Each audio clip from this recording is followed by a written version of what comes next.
Salam dəyərli izləyicilər, ümid edirəm hər kəsin keyfi yaxşıdır. Mənim adım Səbuh Mirzəyev. Mən bu gün sizə IQR hesablamağı və IQR vasitəsilə outlier dəyərləri müəyyənləşdirməyi və onlara necə yanaşmağı izah edəcəm. Ümumiyyətlə, gəlin birinci outlier dəyəri nədir, onu izah edeyim. Daha sonra IQR-ın nə olduğunu izah edək və IQR-ı necə hesablayacağımızı göstərək. Outlier dəyərlər ümumiyyətlə datada normal paylanmadan kənarlaşan dəyərlərdir.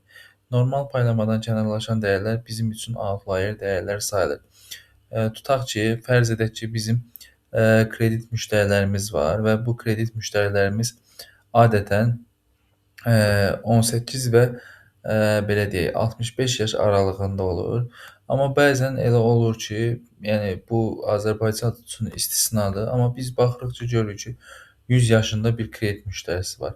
Bu mümkün deyil, çünki Azərbaycanda bir çox kredit təşkilatı yaş limiti olaraq maksimum 65 yaş limiti götürüblər və yaxud həmin o kredit təşkilatının yanaşdığı strategiyadan asılı olaraq tutaq ki, 18 yaşında bir şəxsə kreditləşmə üstünlüyü vermirlər.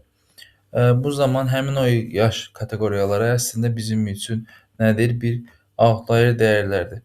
Gəlin bunu izah etmək üçün mən belə bir data adında bizdə dataset var və burada yaş dəyərləri var gördüyünüz kimi. Mən gəlib buradan datadan yaşı alsam, gördüyünüz kimi bu şəkildə bir series aldım. Gəlib bunun mən unique dəyərlərinə baxsam, unique dəyərlərinə. Burada fikir versəniz 144 yaşında, 123 yaşında bizdə müştəri var. Təbii ki, bu dataseti bizim üçün fake datasetdir və özündə bir növ kredit portfeli datasetidir. Və burada 144, 123 yaşında olan müştərilər əslində bizim üçün, yəni insan gözü ilə təyin edə biləcəyimiz bir outlier dəyərlərdir. Bu yaşda kredit müştəriləri mövcud deyil. Biz ya bu yaşlarda olan müştəriləri datamızdan ignor etməliyik ki, bunu niyə edirik? Deyə bilərsiniz ki, outlier dəyərləri niyə təmizləyirik? Adətən dataset modeli hazırlanmadan öncə bəzi machine learning alqoritmaları var ki, bunlar outlier dəyərlərə həssasdırlar. Yəni, onlar outlier dəyərləri olan dataseti öyrənməkdə problem yaşayırlar. Bu səbəbdən biz həmin o outlier dəyərləri ümumiyyətlə həmin datasetdə olan column by və yaxud row by outlier dəyərləri müəyyənləşdirib, onlara bir yanaşma, başqa bir belə deyək, flag yarada bilərik və başqa cür yanaşa bilərik. Bu özü də bir ayrıca bir prosesdir. Gəlin biz indi bir kolum üzərində tutaq ki, bizdə gördüyünüz kimi bu yaşlılar bizim üçün outlier dəyərlərdir. Biz bunları necə hesablaya bilərik? Onu izah edək. Mən bunu silirəm datanı. Bu hissəni silirəm və gəlin ilk öncə bura bir dənə yeni xana əlavə edək və belə deyim daha doğrusu. Bura bir dənə yeni xana əlavə edək və modullarımızı, pipeline-ımızı import edək. Import pandas deyib as pd deyərəm və import cburn deyib as sns deyərəm. Bu şəkildə iki modulumu da pipeline-ımla import etdikdən sonra gəlib mən nə edərəm? Bu data yaş seriyasını götürərəm, yəni bu kolumu götürərəm.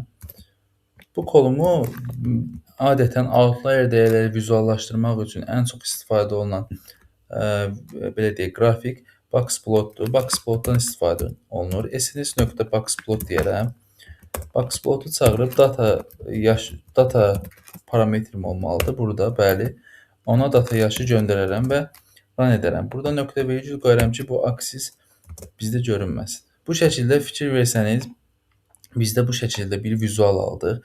Burada bu vizualı izah edəcəm ilk öncə. Baxın, bizdə gördüyünüz bu qara nöqtələr bizim üçün outlier dəyərlərdir. Fikir versiniz, 140 yaş, yəni ta ki bu yaşdan yuxarı bu kolum üçün, yəni buradakı datalar üçün bu dəyərləri nə kimi qəbul edib? Outlier dəyərlər kimi qəbul edib. Yəni biz bu outlier dəyərləri müəyyənləşdirməliyik. Deyə bilərsiniz ki, bəs bu aşağı hissə nədir? Baxın, bu mavi hissə və yaxud bu xətt, bunlar nədir? Gəlin burada sizin üçün belə bir şəkil yükləmişəm. Bu şəkil üzərindən izah etməyə çalışım. Baxın, mavi hissə gördüyünüz bizdə bu hissə, bizdə mavi hissədir. Baxın, kvartil 1-dən daha doğrusu, kvartil 3-ə kimi olan hissə bizdə fikir versəniz nə adlanır? IQR adlanır. Yəni IQR dediyimiz nədir? Interquartile range. Bizdə bu hissə IQR olan hissədir. Q3-dən bura kimi olan hissə isə bizdə Q3 plus 1.5 IQR-dır.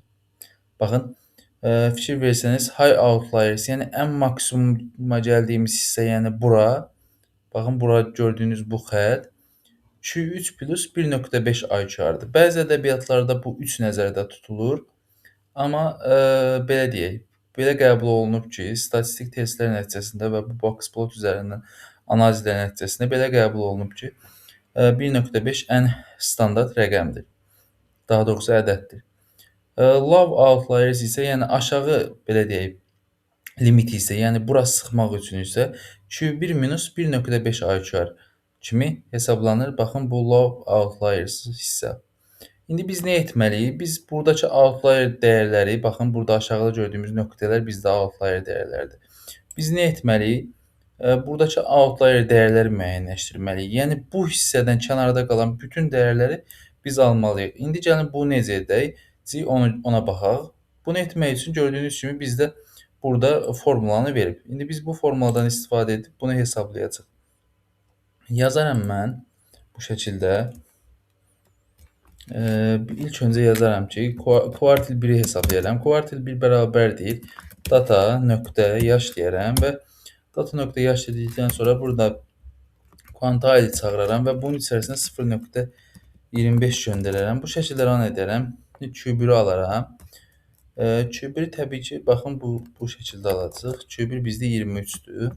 Əla. İndi Q3-ü də eyni qaydada hesablayacaq. Gəlib bunu kopya eləyərəm. Uzun yazmaram və bura gəlib Q3 deyərəm. Burada təbii ki 0.75.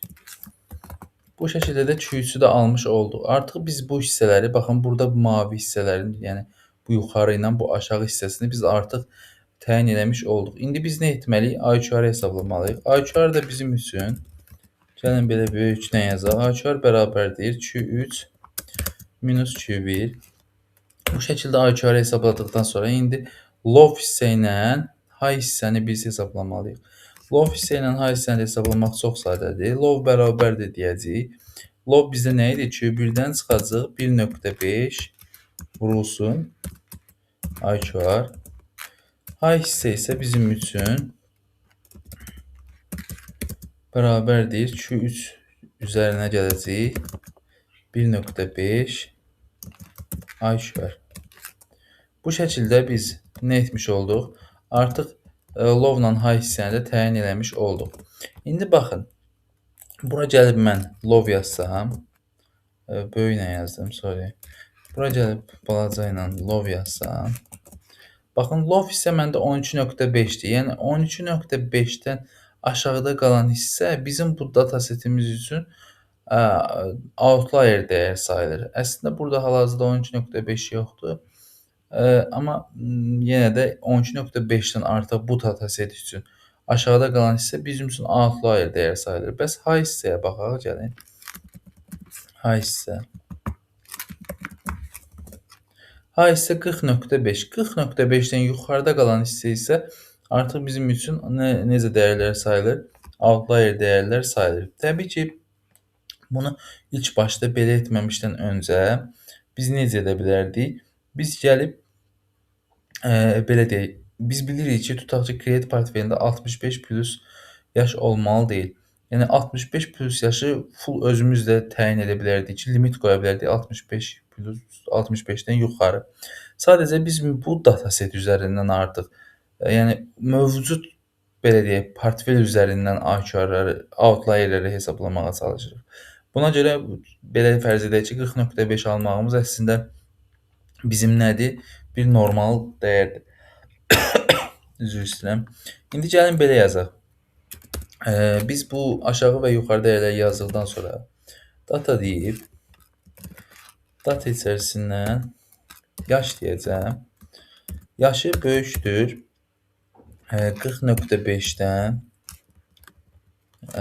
böyük olanlar və eyni zamanda bunu təbii ki, mötərizəyə almaq lazımdır. Bunu mötərizəyə aldıqdan sonra eyni zamanda və demək üçün biz burada ampersant işarəsindən istifadə edəcəyik və mötərizə bu hissəni kopyalayaram. Təbii ki, ora 40.5 yazmayacağam. Biz boş yerə high low hesablamamışıq. Bura high yazacağam. Burada low və kiçikdir. Low olan datasetləri bizim üçün gətirsin. Baxırıq və yazmağımı üzr istəyirəm, və yox, və yazmaq lazımdır. Çünki eyni zamanda həm bu dəyər 40.5-dən böyük olub, həm də 23-dən kiçik ola bilməz. Burada təbii ki, və yazmaq lazımdır. Və yazmaq üçün də biz nə edəcəyik? Tək xəttdən istifadə edəcəyik. Baxın, gördüyünüz kimi bizdə 1494 dənə dəyər bizim üçün outlier dəyər hesab olunur. Gəlib indi mən bu yaşları alsam, buradan da yaşları alıb, baxın, gördüyünüz kimi buradan mən yaşları alıb, buradan da unique dəyərləri alsam, buradan baxa bilərəm ki, bu yaşlar mənim üçün artıq nə kimi dəyərlər sayılırmış? Outlier dəyərlər sayılırmış. Yəni, bu şərti ödəyən dəyərlər bizim üçün outlier dəyərlər hesab olunacaq. Bu şəkildə. İndi gəlin biz belə deyək. Biz artıq nə etdik? Outlier dəyərləri hesablamış olduq. Amma mən istəyirəm ki, bu dəyərləri hesabladıqdan sonra bu dəyərləri bu dataset üzərində ortalama ilə əvəz edək. Ortalama ilə əvəz etməyim əslində düzgün olmayacaq. Çünki ortalama buradakı dəyərləri bir növ belə deyək, ümumi datasetdə onsuz 140 falan dəyərləri çox böyük dəyərlərdir. Biz ortalama alsaq yenə böyük dəyər alacağıq və bunları ortalama ilə əvəzləməyimiz düzgün olmayacaq. Gəlin prosta flag təyin edək. Flag nədir? Yəni bir dəyər outlierdirmi, yoxsa yox, outlier deyilmi? Onun sütununu daxil edək datasetimizə. Bunu necə yaza bilərik? Gəlin bunu bu şəkildə yazaq. Bu hissəni silərəm mən. Bu hissəni də silərəm. Bu bizim üçün bir true false təyin edəcək. Bu true false dəyərlərini də mötərizəyə alıb, bir tuple formatına salıb, bu şəkildə, daha doğrusu tuple deməyək, yəni bir də mötərizəyə alıb, bunu da yeni bir sütun yarada bilərəm burada. Gəlin bunu s-type integer deyək. S-type integer deməklə biz 0-1 formasında bir növ belə deyək, machine learning algoritmalarına hazır formata sala bilərik. 0-1, bəli. Burada data deyək.